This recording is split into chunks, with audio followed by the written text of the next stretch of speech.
Welcome back, Dick. Patent and medics. I don't remember. I should have read that. Okay, riding boots. Not really too good. It's the remains of a picnic. Loot it. Okay, sarsaparilla, sugar guns, Vienna blood sausage, and gothic cameo. It's an ornately carved brooch with a jet black gem in the center, which, come to think of it, might be jet black because it is in fact a jet. This item goes in your lapel.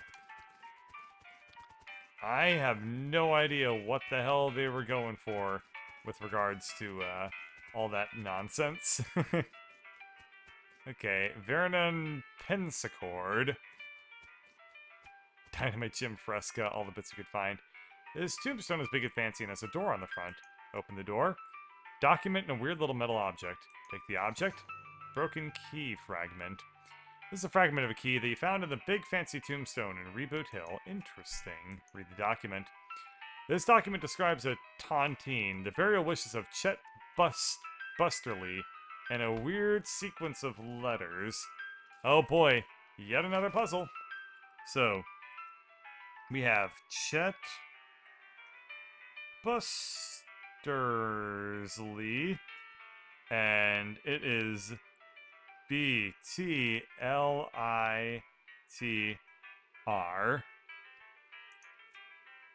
Okay, and then what's in here? We'll pick this lock. We get another broken key fragment. Sam Feathersmith. I'll write that down as well. Sam Feathersmith. And it is OHLGHE.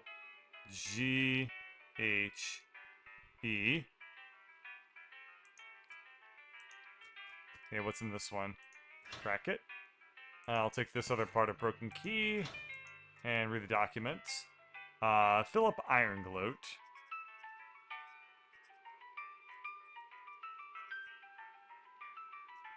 And we're looking at OIEHTE. I love how the graveyards are always like weird little puzzles and ciphers and fun stuff like that. I wonder what happens if I just assemble the key. Alrighty. This is the key you assembled out of the bits you found in those big fancy tombstones on Reboot Hill. Voila indeed. Okay.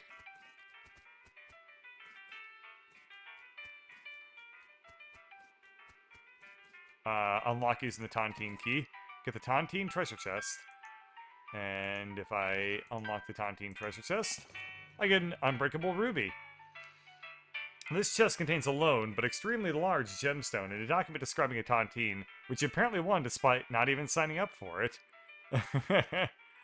Lol. Alright. I did it. Hooray. I guess probably these tombstone things would tell me that I can't even find any names here that were from the tontine. Alrighty, what happens in level 3 here? Paulette Tootsbury. Look at the skull chips. Oh! These are the necromancers. They're up to necromancy. What's going on in the other graves? I'm a grave robber, not a necromancer. I have standards. That one guy. You know the one. Yeah, him. Okay, this is either the Tomb of the Unknown Soldier or Batman's grave. I don't know which. Fred Haggins. Stan Rietta Minkleston. Guess I'll gift this. The skeleton doesn't seem particularly threatening, apart from being a general reminder of your own mortality. Hello? Who are you? My name's Bernard, but shh! Lower your voice. They'll hear us. Who? The cultists? Shh! Yes! Not a fan? They're reanimating dead people's skeletons. I don't want to be reanimated. It sounds horrible. Can you imagine having to walk around without your skin on? How embarrassing, not to mention cold. Sure, well, plus, I mean, dying's hard enough. Who wants to come back to life just when you've gotten used to being dead, right? I could see that. Please, can you do something? I don't want them to find me. Okay, I'll let you know when it's safe. Alright, I guess I'm gonna go fight the necromancers.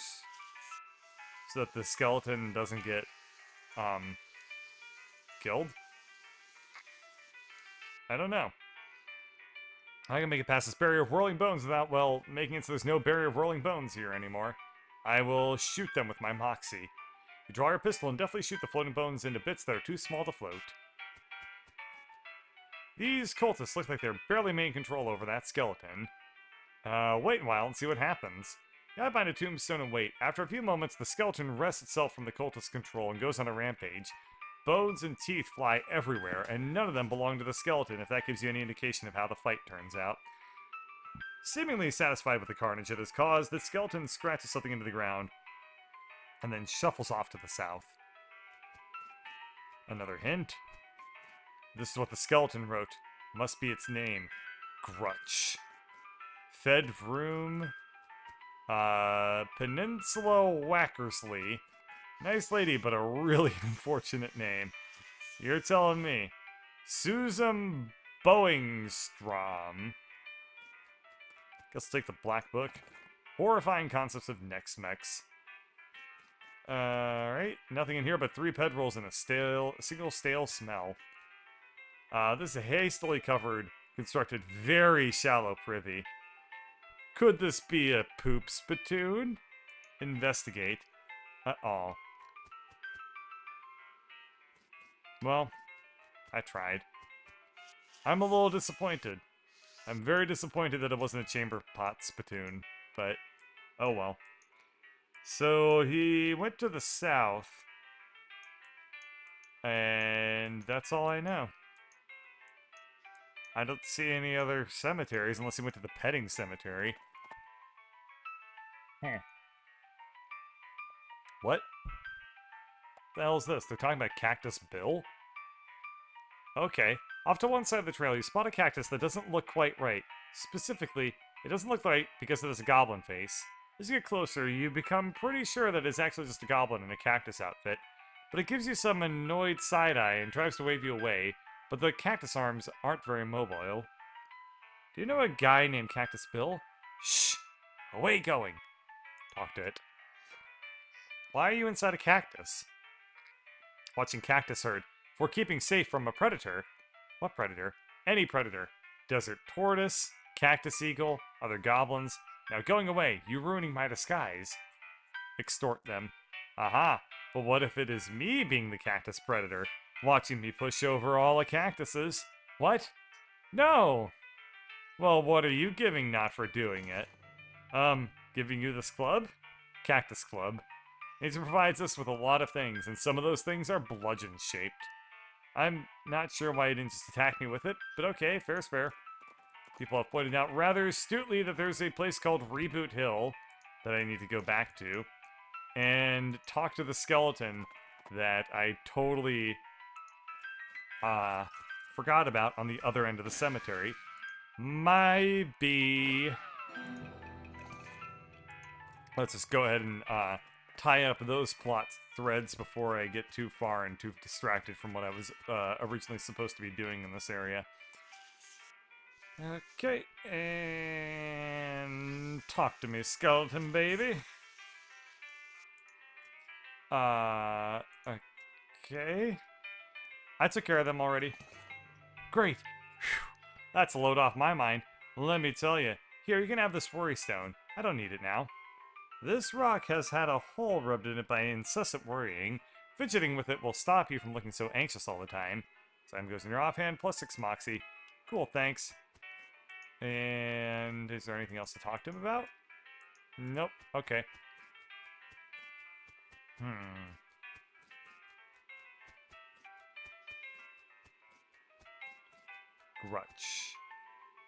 Grutch. Alright, whatever. What's my other offhand right now? Stench resistance? Oh, yeah, the, plus 6 moxie is going to be way more useful. So, oh, wait, no, it's a souvenir spoon. Oh, no, that's just something I equipped just now. Okay, cool. Looking good. I guess I will go to the petting cemetery. It's not a new location, but I want to go here to see if grutch went down in this direction. Nope. I don't know what I expected. Off to Hellstorm Ranch. No, I don't want to trade. Oh boy, cows were here. Get a free needle. And... what in the hell am I looking at? They must have had a real barn burner of a party here. But shh. Oh my, the air is having a great wrongness. Yeah, it's not supposed to be like that. Why is it? Maybe this is where the cows came home from. Okay, I can ring a cowbell, which will summon things to fight me. An infernal cow, specifically. We get agave, which gave me green thumb, gain XP from foraging. Neat. The only part of this shed that didn't burn was the part this horseshoe was attached to. Guess it really is good luck. Got a lucky horseshoe. Offhand for +6 pistol damage, not too good. Don't turn it upside down or all the luck will fall out. Because luck is apparently a fluid that only exists in 2 dimensions. Ring the bell. Fight the cow. Win. And I get cow's blood. Increases your muscle by 11 and your maximum HP by 25 for the rest of the day. But you shouldn't drink it. This is some blood from a demon cow. It pulses and scintillates and bubbles as if it's still alive. Although I guess the bubbling would be kind of a problem if it were still alive. We will not drink that for a little while. Because I'm angry at level 3. And I can actually boost that so that my maximum anger can go a little bit higher. But I don't remember what does it. Pain tolerance of 3.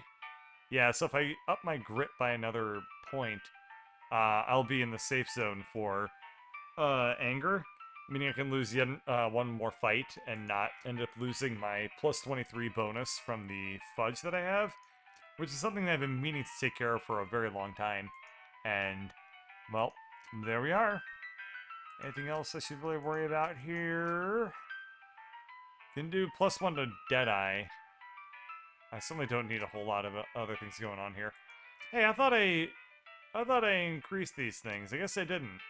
That's a little weird. Well, obviously I want to increase my shoot nanny skill, right? Wrong. I don't know. Let's just hang on to leveling up for a little while longer. And I guess I went to the postal way station and then completely forgot that I was doing that. So I want to go to the postmaster in Dirtwater and then ask them about the maps. So we'll do that, and I'll be able to send off a postcard too while I'm here. Nope, haven't found a cactus lady. I did find a cactus goblin, but I don't think he would really be into cross-species stuff going on here. Alrighty, hey, I need some help tracking down some missing mail. How do you mean? A mail delivery went missing on the way to Breadwood, and I'm hunting it on behalf of their mayor. The local mail station has a bunch of route maps, but I don't know which one I need. Well, that information ain't exactly secret, but I ain't supposed to give it out either.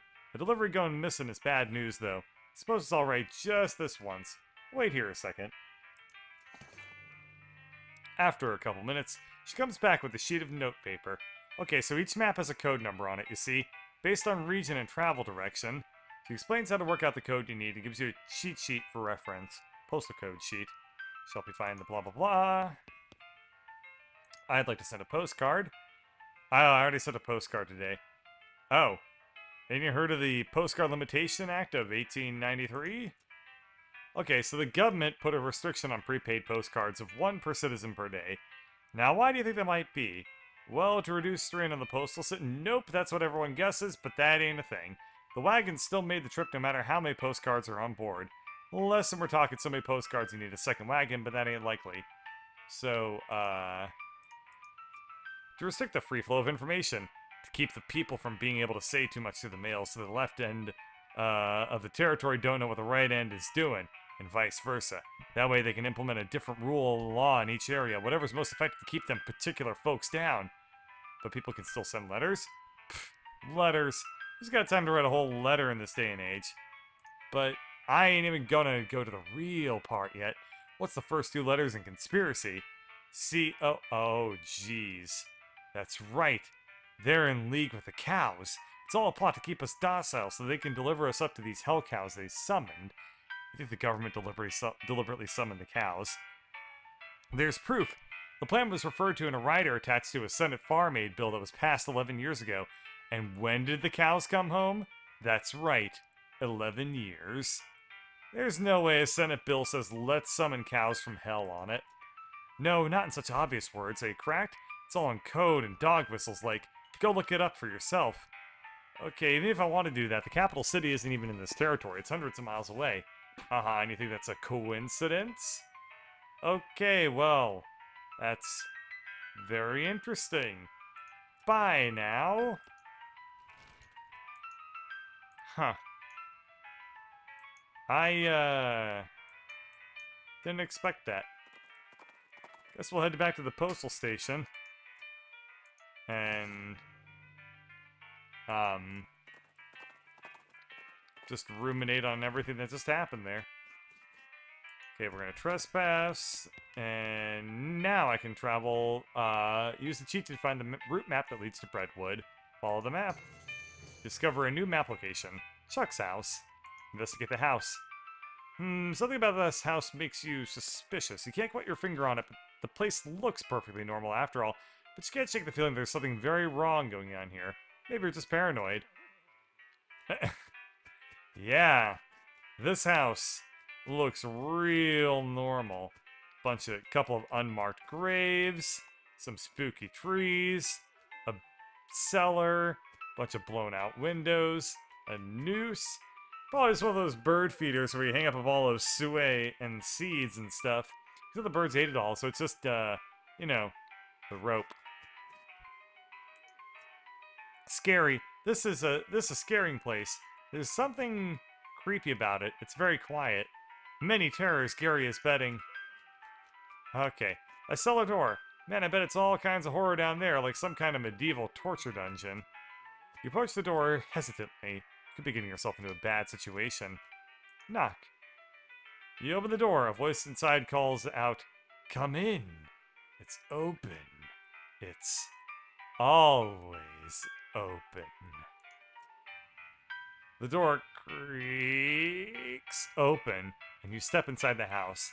The interior is an absolute nightmare. The walls are covered with rusty chains and hooks, as well as a variety of wicked-looking knives and shears. And a man of indeterminate age and slightly hunched posture grins widely as you enter, his eyes gleaming. He's standing near a large puddle of blood on the floor. Hello. My name is Chuck. Welcome to my little blood and breakfast. Your what? Blood and breakfast. Oh, sorry, I have a lisp. A lisp? Yes, it makes lewd sound like lewd. A bed and breakfast. I see. People also tell me I emphasize words oddly, but I don't get that at all. A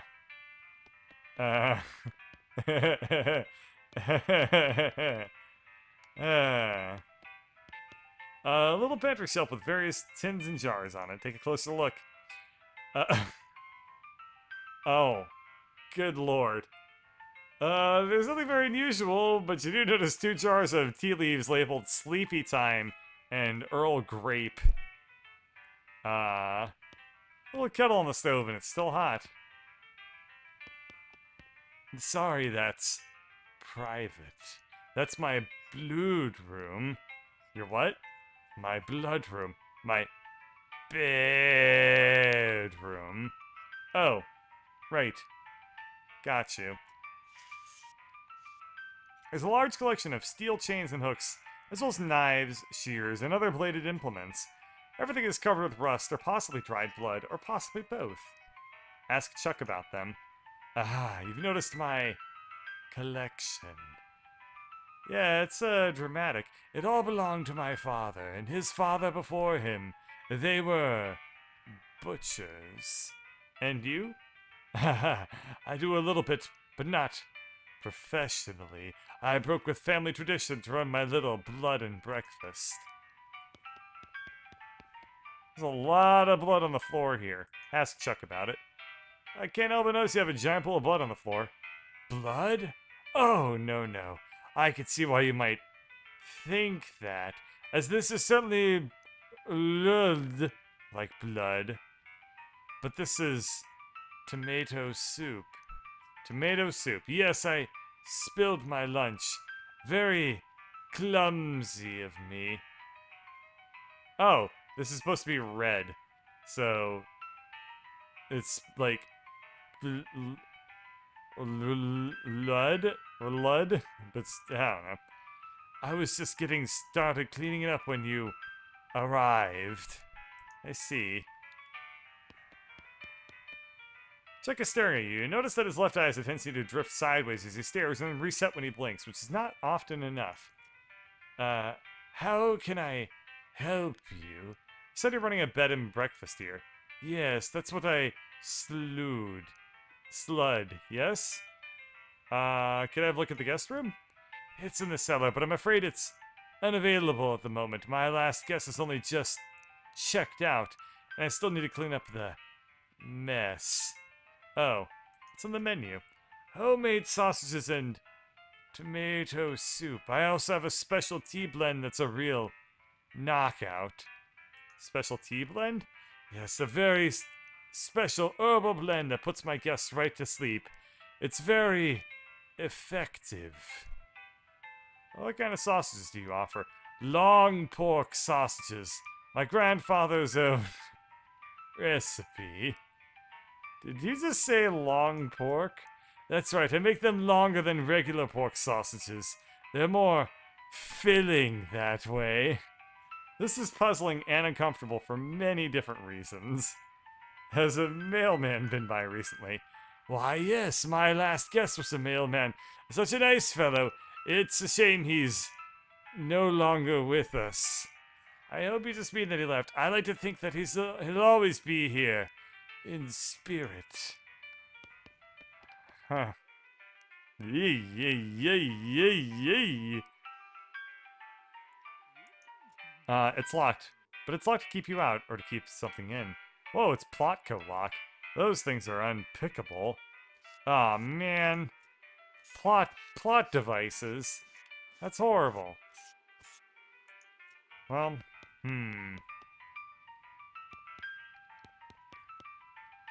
I guess I'll talk to him again. Has the mailman been by recently? Can I have a look at the guest room? Okay. Well, I see nothing wrong with this place. Guess I should